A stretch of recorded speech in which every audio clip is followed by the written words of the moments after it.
"Leave this place now, or you won't see the next sunrise," a deep voice snarls. A young woman kneels in the scorching desert, her hands shaking as they grip a half-finished blanket, threads dangling like whispers of a secret. Sweat beads on her forehead, the sun beats down without mercy, and then a shadow stretches over her. She looks up. A man stands there, bow drawn tight, arrow pointed straight at her heart. His eyes narrow as he growls again. "Who are you, and why do you carry the mark of the lost?" Her breath catches.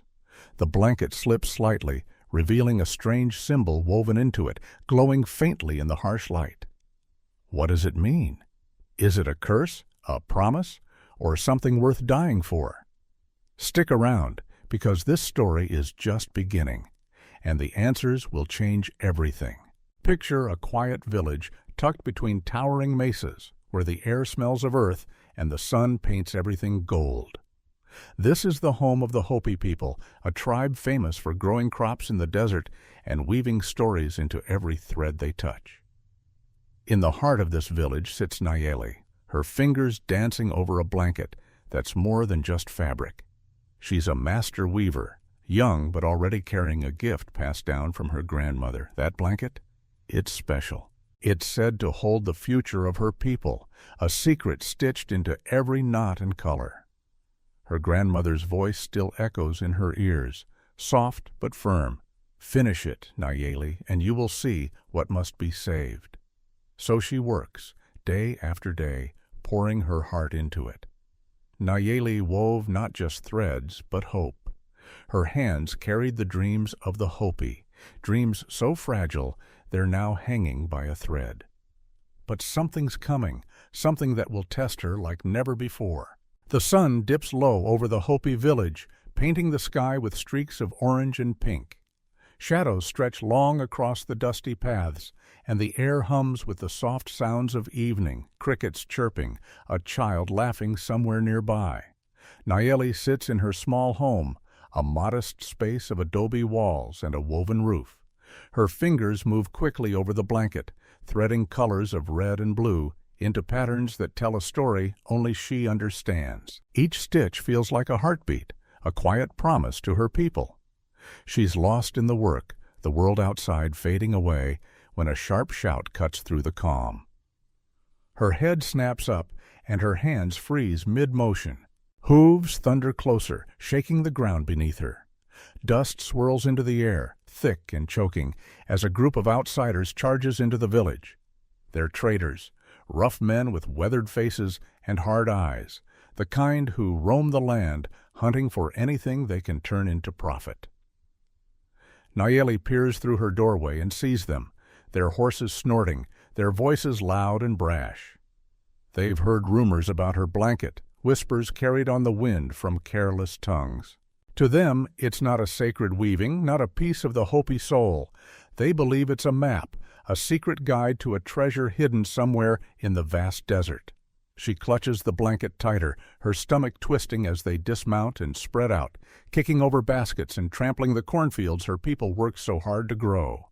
The traders don't waste time. They barge into homes, shoving aside anyone in their way. Nayeli's door flies open, and 3 of them storm in, their boots leaving muddy prints on her clean floor. The tallest one, a man with a jagged scar slicing across his cheek, locks eyes with her. "Where's the blanket?" he growls, his voice like gravel. She stands, holding it close, but he lunges forward and rips it from her hands. "This is it," he shouts, lifting it high as if it's a trophy. His men cheer, their laughter sharp and cruel. Nayeli lunges too, grabbing at the fabric, but another trader shoves her hard. She crashes to the ground, pain shooting through her shoulder as the blanket slips further away. She scrambles to her knees, desperate, and sees a small piece tear free from their sack as they turn to leave. It flutters down, landing in the dirt, a corner marked with a strange symbol that seems to shimmer faintly in the dying light. The traders don't notice. They're too busy celebrating, piling back onto their horses with the blanket stuffed into a bag.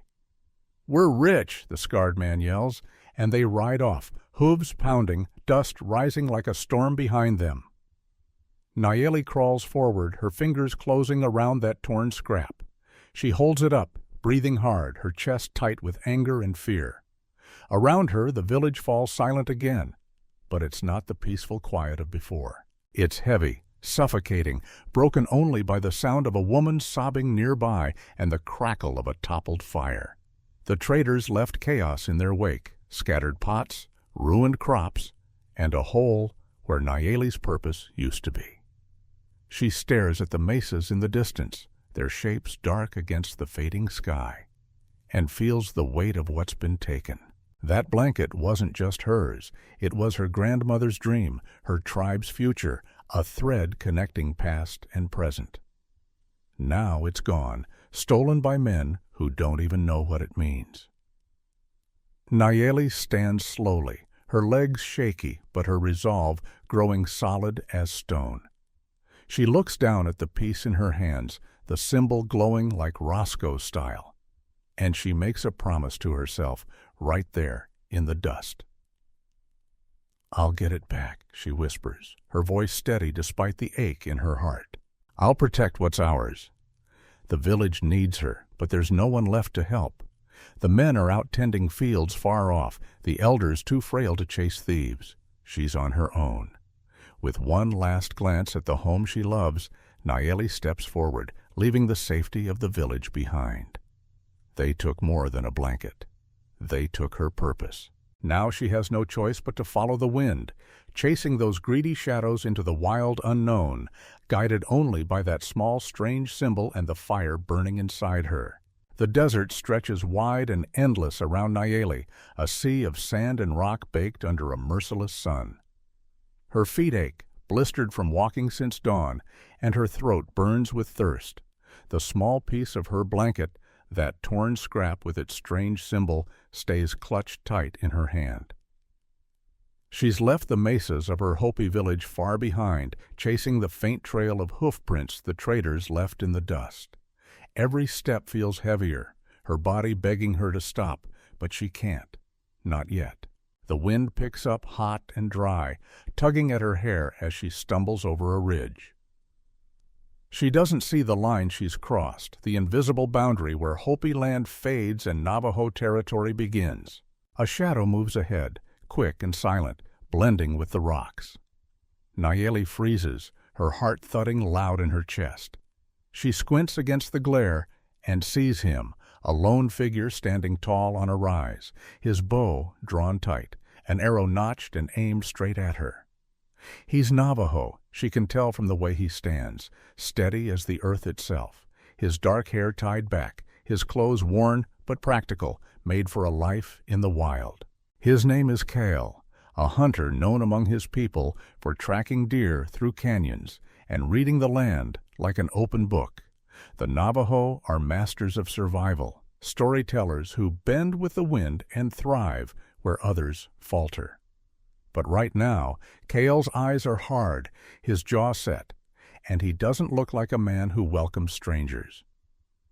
"You should not be here," he growls, his voice low and rough, cutting through the stillness. "Who are you, and why do you carry the mark of the lost?" Nayeli's breath catches, her hand tightening around the woven piece. She takes a step back, but there's nowhere to run, just open sand and the weight of his stare. "I'm not a thief," she says, her voice shaky but firm. "I'm looking for something stolen from me." Kael tilts his head, his bow still steady, but his gaze drops to the scrap in her hand. The symbol catches the light, a swirl of lines that seem to dance, even in the harsh sun. Slowly, he lowers his weapon, just enough to show he's listening, though his eyes stay sharp and wary. He steps closer, his moccasins silent on the ground, and peers at the weaving. "That mark," he says, his tone shifting, softer now, almost puzzled. "It speaks of something my people forgot. Tell me why it matters." Nayeli hesitates, studying him. His face is weathered, marked by sun and time, but there's no cruelty there, only caution. She lifts the scrap higher, letting him see it clearly. "This is part of a blanket," she says. It belongs to my people, the Hopi. It's not just cloth, it's our story, our future. Thieves took the rest, and I need to get it back." Kael's brow furrows, and he reaches out, stopping short of touching it. "A story," he mutters, almost to himself. "My elders told tales of a promise lost long ago, a mark like that tied to it. They said it would return when the time was right." He looks at her again, searching her face. "Why should I trust you? Should I trust?" She meets his gaze, her fear giving way to something stronger. "Because it's not mine to keep," she says. "It's ours to save, yours and mine, if that tale means anything to you." The words hang between them, heavy and real. Kael lowers his bow completely now, slinging it over his shoulder. He doesn't smile, doesn't soften, but there's a flicker in his eyes, curiosity mixing with something deeper. "I hunt alone," he says, "but I know those traitors. They pass through here, loud and careless. If you're chasing them, you'll die out there without help." He pauses, then adds, "I'll take you to their trail. That's all I promise for now." Nayeli nods, relief washing over her, though she feels the tension still crackling in the air. Kael turns, motioning her to follow, his steps she and swift across the uneven ground. She hurries after him, the scrap of blanket still warm in her hand. This Navajo hunter might be her only chance, but he's a stranger, a man with his own shadows. She wonders about that tale he mentioned, the lost promise, and why it feels like more than chance that brought them together. For now they walk in silence, two souls from different worlds bound by a single thread, an uneasy alliance starting to take shape under the vast desert sky. The desert sun climbs higher as Kael leads Nayeli through a maze of canyons, their walls rising tall and red around them. His steps are sure, like he's walked this path 100 times, while Nayeli follows close, her eyes darting to every shadow and stone. The air feels thick, heavy with heat, but Kael moves with a quiet grace, his bow slung across his back, his gaze sharp on the horizon. He doesn't talk much at first, just points out tracks in the sand, faint hoofprints left by the traders. Nayeli clutches the torn piece of her blanket, her fingers tracing the symbol as she tries to keep up. She's out of her element here, far from the mesas and fields of her Hopi home, but Kael seems born to this wild land. "Watch the ground," he says, his voice low but clear. "It tells you where they went. See how the sand shifts? They're moving fast." As they walk, Kael starts to teach her, not with long speeches, but with small lessons woven into their journey. He kneels by a dry creek bed, pressing his hand to the earth. "Feel that?" he asks. Nayeli copies him, her palm flat against the cracked soil. It's warm, pulsing faintly, like something alive. "The earth breathes with us," Kael says. "Every rock, every river has a voice. You just have to listen." She nods, surprised at how the ground seems to hum under her touch. He shows her more, how to spot a hawk circling for prey, how to find water hidden under a cactus. It's the Navajo way, he tells her, living with the land, not against it. Nayeli listens, soaking it in, her fear of this strange place starting to fade. That night they stop in a narrow canyon, the walls glowing orange in the last light of day. Kael builds a small fire, its flames dancing as the stars blink awake overhead. Nayeli sits across from him, the woven scrap resting in her lap. The silence feels heavy, but not cold, and she breaks it first. "My people weave to remember," she says, her voice soft. "This blanket, it's not just thread. It holds what time tries to take. Our stories, our future." Kael looks up from the fire, his dark eyes catching the light. "Stories," he repeats, thoughtful. "My elders say the land keeps ours. Every storm, every trail, it's all written there." He leans forward, adding a stick to the flames. "Tell me about your weaving. What's it saying now?" Nayeli hesitates, then opens up. She talks about her grandmother, The quiet nights spent learning patterns, the promise she made to finish the blanket. Kael listens, really listens, and then shares his own tale. "I used to hunt with my brother," he says, staring into the fire. "He was better than me, always knew where the deer would run. One day, a storm came, and I lost him. Been alone since." His voice stays steady, but there's a weight to it, a scar he doesn't show. Nayeli feels it, the way loss binds them, two people carrying different pains under the same sky. They trade more stories, Hopi tales of corn and rain blending with Navajo legends of wind and wolves, until the fire burns low and the night grows deep. The next day tests them. A sandstorm rolls in fast, a howling wall of grit that stings their skin and blinds their eyes. Kael grabs Nayeli's arm, pulling her toward a shallow cave in the canyon wall. "Stay low," he shouts over the roar, and they huddle together, the wind screaming past. Sand pelts the rock, and Nayeli's heart races, but Kael's calm holds her steady.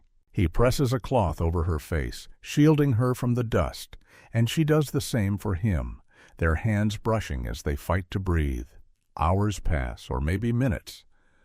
Time lost in the chaos until the storm finally fades. They stumble out, coughing, covered in sand, but alive. Kael looks at her, a rare half-smile tugging at his lips. "You're tougher than you look," he says. She laughs, shaky but real. "I had to be." They sit there a while, catching their breath, the desert quiet again.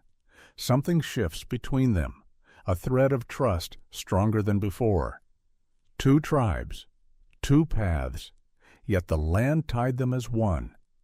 In its lessons they found strength, not just to survive, but to keep going together. Nayeli tucks the woven piece into her pouch, and Kael adjusts his bow. The traders are still out there, their trail waiting, but now it's not just her fight. It's theirs. The desert sun beats down harder now, turning the sand into a shimmering haze as Nayeli and Kael push forward. They've been tracking the traders for days, following faint hoof prints and broken twigs, signs Kael reads like words on a page. His Navajo hunting skills shine through, his eyes catching every clue, a scuff in the dirt, a bent blade of grass. "They're close," he says, crouching to touch a fresh mark. "Maybe a day ahead, heading for that outpost." Nayeli nods, her hand tight around the woven scrap, her legs aching, but her spirit burning. The trail leads them out of the canyons and into rougher land, where rocks jut up like teeth and the wind carries a sharp edge. She trusts Kael's lead, but the weight of her mission presses heavier with every step. Their first challenge comes at a crumbling cliff, a steep wall of loose stone blocking their path.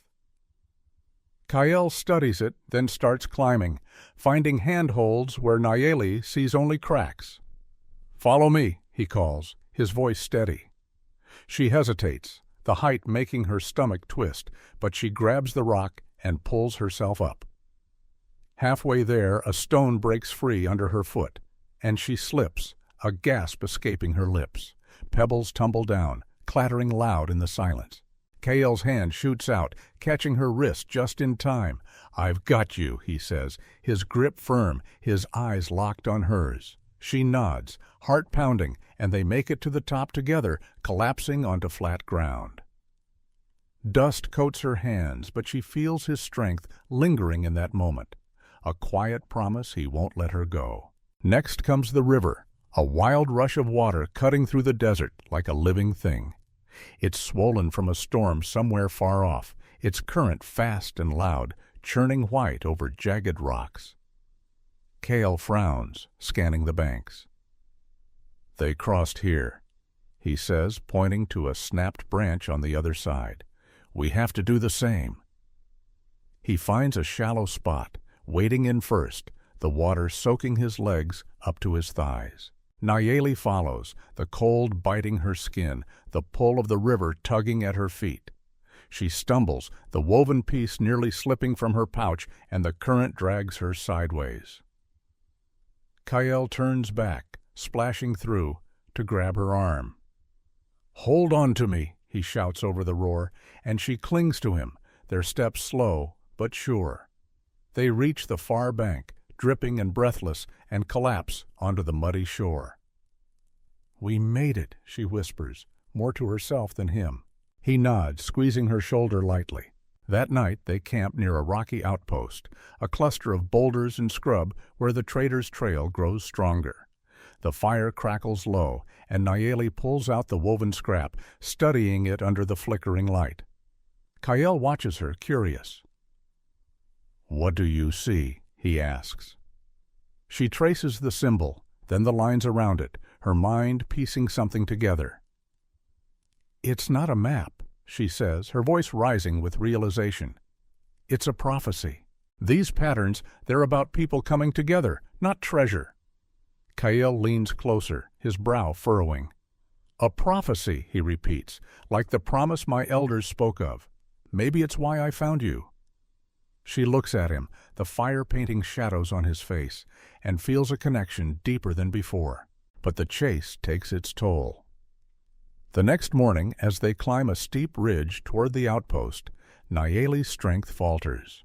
Her legs shake, her breath comes short, and the weight of everything, the theft, the journey, the fear, crashes down. She stops, sinking to her knees, the woven piece slipping to the ground. "I can't," she says, her voice breaking. "I'm not enough for this." Kael kneels beside her, his hand resting on her shoulder.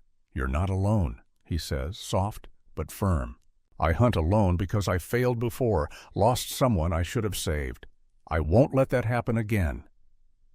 She looks up, tears stinging her eyes, and sees truth in his gaze, a man haunted but steady.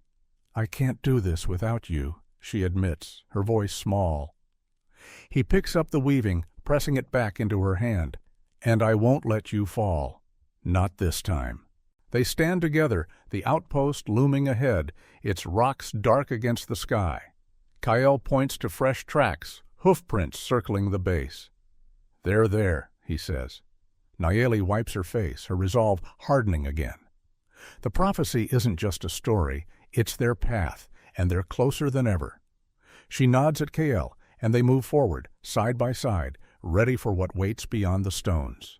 The rocky outpost looms ahead, a jagged pile of boulders stacked against a dusty hillside, casting long shadows as the sun dips lower.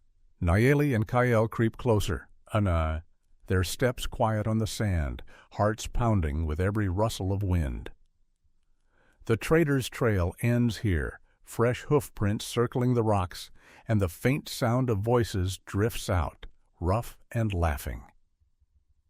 Kael signals Nayeli to stay low, his bow already in hand, an arrow notched as they edge around a boulder. Through a gap in the stones they see the outsiders, 5 men sprawled around a small fire, their horses tethered nearby. The blanket sits in a heap beside them, its colors dulled by dirt but still alive with meaning. Nayeli's breath catches, her fingers tightening around the woven scrap in her pouch. "That's it," she whispers. Kael nods, his eyes sharp. We wait for the right moment. They don't have to wait long. The men argue over a flask, their voices growing loud, careless. Kael moves first, slipping through the shadows like a ghost, and Nayeli follows, her heart racing but her steps steady. They burst into the clearing, Kael's arrow aimed at the nearest trader, Nayeli clutching a stick she grabbed for defense. "Give it back," she demands, her voice cutting through their surprise. The men scramble, reaching for knives and guns, but then a figure steps forward from the back, tall and cloaked, holding the blanket in one hand. The firelight catches her face, and Nayeli freezes, her stick dropping to the sand. It's a woman, older, with sharp features and a braid streaked with gray. A face Nayeli knows too well. "Tiva!" she gasps, the name a shock on her tongue. Tiva smirks, her eyes glinting with something dark. She's Hopi, or was, once Nayeli's teacher, the one who taught her how to weave before she vanished from the village years ago. "Surprised to see me," Tiva says, her voice smooth but cold. "You've grown, Nayeli. Still chasing threads, I see." Kael lowers his bow slightly, glancing at Nayeli, confused. "You know her?" he asks. Nayeli nods, her mind spinning. "She was one of us. She left, betrayed us." Tiva laughs, a sharp sound that echoes off the rocks. "Betrayed? I freed myself. That blanket you love so much, I helped start it. I saw what it promised. Power, real power, not your little village dreams." She holds it up, shaking it like a flag. "I wove my future into that blanket. It's mine." Nayeli stares, anger boiling up through her shock. She remembers Tiva's lessons, the way her hands moved over the loom, fast and sure, teaching Nayeli every twist and knot. But there was always something restless in her, a hunger the village couldn't hold. "You twisted it," Nayeli says, stepping forward, her voice steady despite the ache in her chest. "The elders cast you out because you wanted more than we could give. You think it's about power? You're wrong." She pulls the woven scrap from her pouch, holding it up, the symbol catching the fire's glow. "I've seen it now. It's not a map, not a treasure. It's a prophecy, about unity, about saving our people together. You wove lies. It was never about you." Tiva's smirk fades, her grip tightening on the blanket. "Unity?" she spits, her voice rising. "Look at me. I lead these men. I take what I want. That's strength, not your weak little hopes." The traders shift, uneasy, caught between the two women. Kael steps closer to Nayeli, his bow raised again, his presence a quiet shield. "She's not alone," he says, his tone hard. "You're the one who's lost." Tiva glares at him, then back at Nayeli, her eyes narrowing.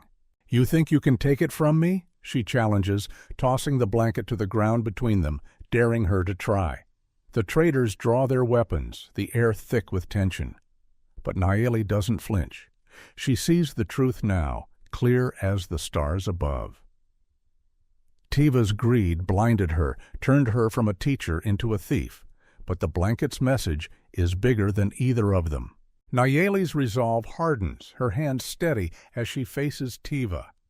This isn't just about getting the blanket back anymore. It's about proving what it stands for, the unity her people need, the bond she's found with Kael. "You forgot what it means to be Hopi," she says, her voice ringing out. "You forgot us." Tiva's face twists, anger and something like pain flashing through her, but she doesn't answer. The fire crackles, the traders murmur, and the standoff holds, a heartbeat away from breaking.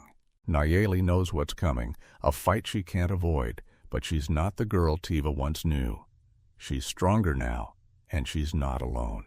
The rocky outpost looms under a sky turning gold with dusk, its jagged stones casting long shadows across the sand. Nayeli and Kael crouch behind a boulder, peering at the traders' camp nestled in the center. Fires flicker, casting light on the rough men laughing and passing a flask, their horses tethered nearby.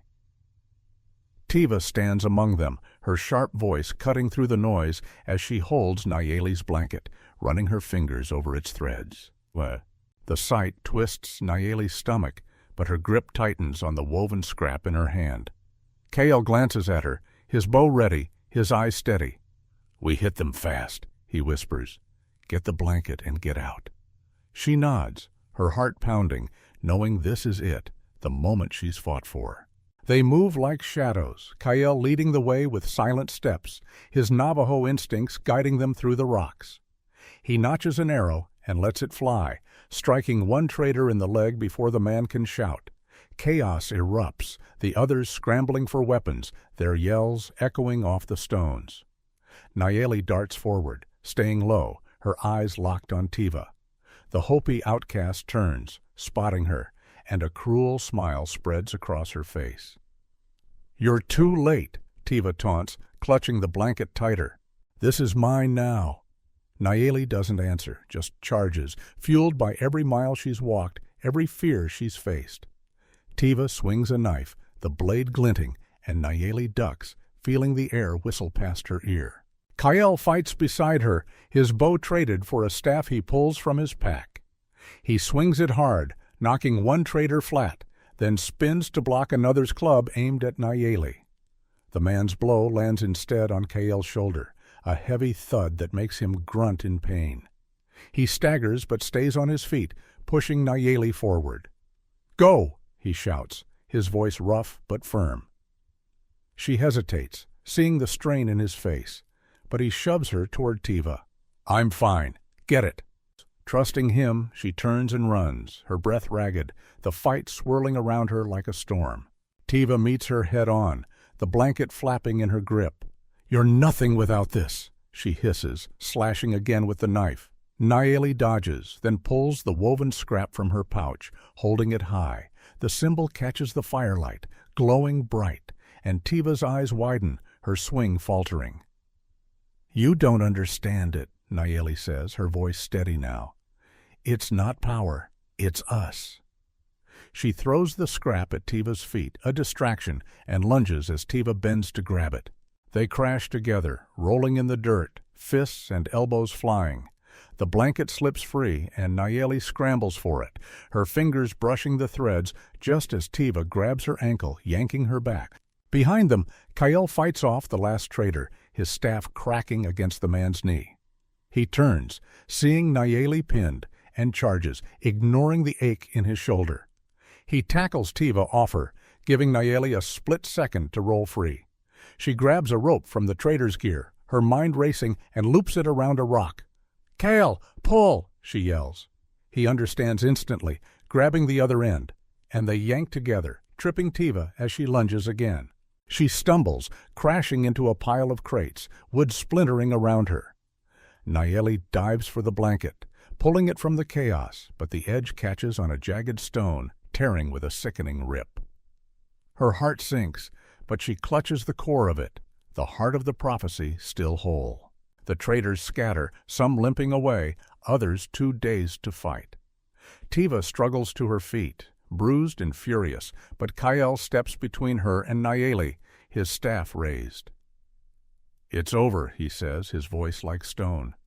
Tiva glares, then spits in the dirt and staggers off, disappearing into the shadows. Nayeli kneels, the torn blanket in her arms, her hands shaking as the adrenaline fades. Kael drops beside her, breathing hard, a bruise blooming on his shoulder where he took the hit for her. "You're hurt," she says, guilt tugging at her. He shakes his head, a faint smile breaking through. "Worth it," he replies, nodding at the blanket. She looks down, running her fingers over the frayed edges, and feels its spirit still alive, not in the threads, but in what they've done. The outpost grows quiet, the fires dying down, the night settling in. Victory came not from force, but from trust, from the way they moved as one. Nayeli hugs the blanket close, its story intact in her heart, a story of two people who fought for something bigger than themselves. Kael rests a hand on her arm, and they sit there, battered but unbroken, the desert whispering around them. The desert air feels cooler now, the sun rising soft and golden over the horizon as Nayeli and Kael make their way back to the Hopi village. Dust clings to their clothes, and the torn blanket rests in Nayeli's arms, its edges frayed, but its heart still strong. Her steps are slow, her body aching from the fight, but there's a lightness in her chest she hasn't felt in days. Kael walks beside her, his shoulder bruised, his staff leaning against him for support. They don't talk much, just share quiet glances, the kind that say more than words ever could. The mesas of her home come into view, their familiar shapes rising against the sky, and Nayeli's heart lifts. She's made it back, not just with the blanket, but with something new, a bond forged in fire and sand. The village stirs as they approach, voices calling out, feet running across the dusty paths. Children spot them first, shouting with wide eyes, and soon a crowd gathers, faces lit with relief and wonder. Nayeli's mother rushes forward, her hands trembling as she touches her daughter's face. "You're alive," she whispers, tears shining in her eyes. Nayeli nods, managing a tired smile, and steps aside to let Kael stand with her. The villagers eye him, this Navajo hunter, some wary, others curious. But when Nayeli lifts the blanket, holding it high despite its rips, a hush falls over them.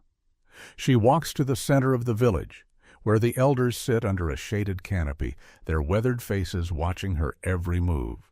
She kneels before them, laying the blanket at their feet. "I brought it back," she says, her voice steady but soft. "It's damaged, but it's still ours." The oldest elder, a woman with silver hair and eyes like deep wells, leans forward, her fingers brushing the torn threads. She studies it for a long moment, then looks up at Nayeli, a faint smile breaking through her stern features. "You carried more than this blanket," she says. "You carried our courage. We see it in you." Another elder nods, his voice gravelly but warm. "The prophecy lives because you fought for it, not because it stayed whole." Nayeli bows her head, their words sinking in, a weight lifting she didn't know she'd been holding. The crowd murmurs approval, pride rippling through them like a breeze. Kael stands a step behind, quiet but present, his presence a steady anchor. The elders turn to him, their gazes sharp but not unkind. "You're Navajo," one says, a question in his tone. Kael meets their eyes, unflinching. "I am," he replies. "I helped her because it was right. The land brought us together." The silver-haired elder tilts her head, considering him, then nods. "You've earned a place here, if you choose it." Nayeli looks at him, hope flickering in her chest. He doesn't answer right away, just glances at her, then at the village, the mesas, the people. "I've been alone too long," he says finally, his voice low. "I'll stay." A cheer rises from the crowd, small at first, then louder, welcoming him into their fold. Days pass and the village settles into a new rhythm. Tiva's fate lingers in whispers, a story already taking shape.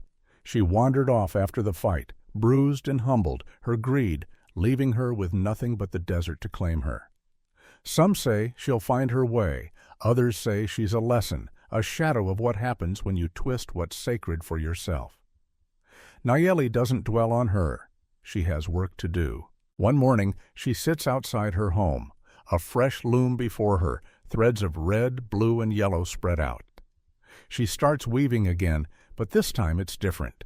She blends Hopi patterns with Navajo ones, the swirling lines of her people meeting the bold shapes Kael taught her, a tapestry of two tribes woven as one. Kael sits nearby, sharpening his staff, watching her work. "What's this one for?" he asks, nodding at the loom. Nayeli pauses, her fingers resting on the threads, and looks out at the village, alive with laughter and the smell of roasting corn. "This is not the end," she says, her voice full of quiet strength. "It's a beginning." He smiles, a real one this time, not just a flicker. "For all of us," he adds, and she nods, feeling the truth of it settle deep. The blanket she fought for rests inside now, a relic of their journey. But this new weaving is their future, a promise kept not just to her grandmother, but to everyone who stands with her now. The sun climbs higher, and the village hums around them, a home made stronger by what they've built together. The sun dips low over the Hopi village, bathing everything in a warm, golden glow. Nayeli and Kael stand side by side on a small rise, looking out at the people below. The air buzzes with life, laughter ringing out as children chase each other through the paths, their voices mingling with the crackle of a big fire in the center. The village celebrates tonight, not with loud songs or grand speeches, but with the quiet joy of being together. Tables groan under plates of corn and bread, and elders share stories under the fading light. Nayeli's new blanket hangs nearby, tied between two poles, its threads of red, blue, and yellow fluttering in the evening wind. It's a sight that stops her breath, a weave of Hopi and Navajo, a symbol of what they've built. Kael shifts beside her, his staff resting in the dirt, his bruised shoulder still stiff, but healing. He doesn't say much, just watches the scene with a calm that feels new, like he's found a place to belong. Nayeli glances at him, then back at the blanket, her heart full. The prophecy was not about gold or glory, not some treasure hidden in the sand. It was about two hearts, two tribes, finding one path through the storm. She thinks of the fight, the fear, the trust that carried them here, and knows it's bigger than her alone. Her fingers itch to weave again, to keep telling this story. But for now, she just stands there, letting the moment sink in. The wind picks up, lifting the blanket higher, its colors dancing against the sky. The village glows below, a patchwork of faces and voices, stronger now than before. Nayeli wove more than a blanket. She wove a future, not just for her people, but for Kael's too, a thread of unity that ties them all. She reaches out, her hand brushing his, and he doesn't pull away. They stay like that as the stars come out, bright and endless, a warm hope settling over them like a promise kept.